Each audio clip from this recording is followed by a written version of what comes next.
Yeah, so I was watching some YouTube and recently reading, and HIIT training is great, but what I've noticed, especially in our clinics, in my clinic, is that a lot of people went through that Orange Theory phase. Yeah, Are you yeah, familiar with Orange Theory? So it's another HIIT training gym.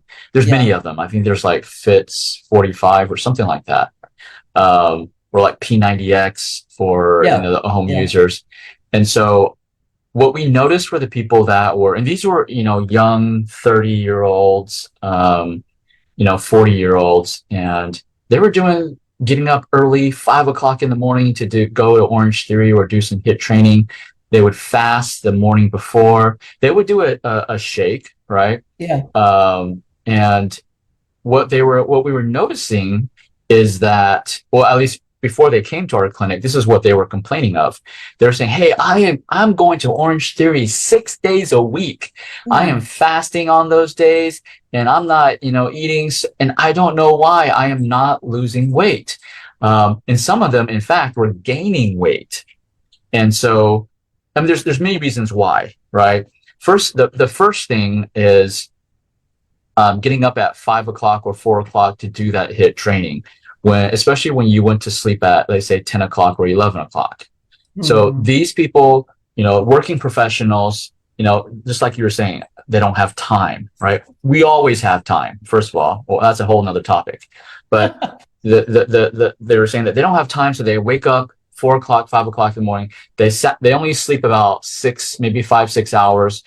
They sacrifice their sleep Yeah. hoping to get to the gym to do the HIIT training to lose weight. So number one, you should never sacrifice your sleep if you want to lose weight. Sleep is actually more important than actually your exercise.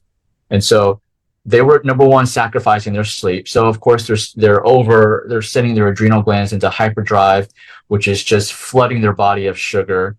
And so when you do the HIIT training, your body uses the sugar that's in your bloodstream first, right? And then once you use that up, then it's going to start, signaling your liver, because your liver also helps store sugar, and it tells your liver, "Hey, I need some of that storage," so it starts to release some of that storage. But eventually, you'll use up that as well.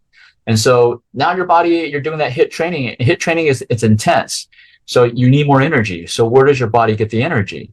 It's got to get it from somewhere.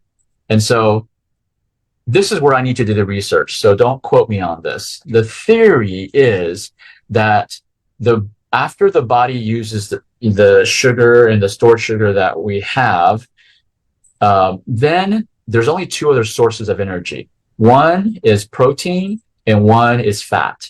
And fat is the one that is the last that the body uses. So after the body uses up your sugar, your floating sugar in your bloodstream, then it's going to go for protein. Where does it get protein? It starts breaking down your muscles.